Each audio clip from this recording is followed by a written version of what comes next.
हरे कृष्ण। कौन थे महान महर्षि अष्टावक्र?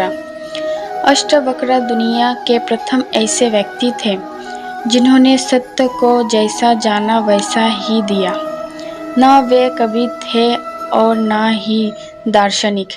चाहे वे ब्राह्मणों के शास्त्र हो या श्रामणों के, उन्हें दुनिया के किसी भी शास्त्र में कोई रुचि नहीं थी। उनका मानना था कि सत्य शास्त्रों में नहीं लिखा है, शास्त्रों में तो सिद्धांत और नियम है। सत्य नहीं, ज्ञान नहीं, ज्ञान तो तुम्हारे भीतर है। अष्टावक्र ने जो कहा वह अष्टावक्र गीता नाम से प्रसिद्ध है।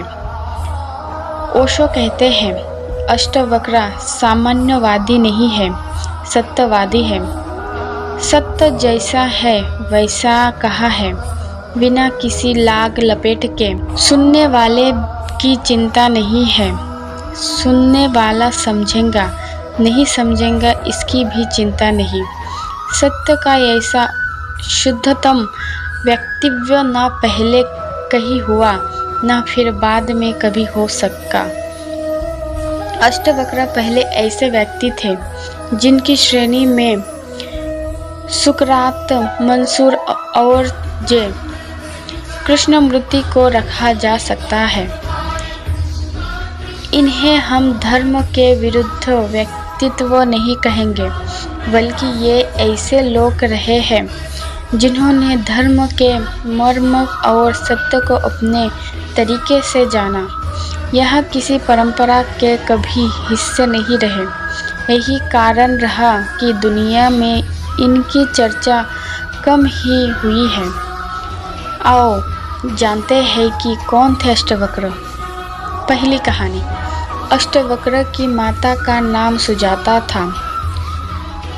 उनके पिता कहोड़ वेद पाठी और प्रकांड पंडित थे तथा उद्धलोक ऋषि के शिष्य और दामाद थे। राज्य में उनसे कोई शास्त्रार्थ में जीत नहीं सकता था। अष्टावक्र जब गर्भ में थे तब रोज उनके पिता से वेद सुनते थे। एक दिन उनसे रहा नहीं गया और गर्भ से ही कह बैठे, रुको, यह सब बकवास। शास्त्रों में ज्ञान कहा, ज्ञान तो स्वयं के भीतर है। सत्य शास्त्रों में नहीं, स्वयं में है। शास्त्रों तो शब्द का संग्रह मात्र है। यह सुनते ही उनके पिता क्रोधित हो गए। पंडित का अहंकार जाग उठा। जो अभी गर्भ में ही है, उसने उनके ज्ञान पर प्रश्न चिन्ह लगा दिया। पिता तिलमिला गए। उन्हीं का वह पुत्र उन्हें आदेश दे रहा था जो अभी पैदा भी नहीं हुआ। क्रोध में अभिशाप दे दिया, जा, जब पैदा होगा तो 8 अंगों से टेढ़ा होगा।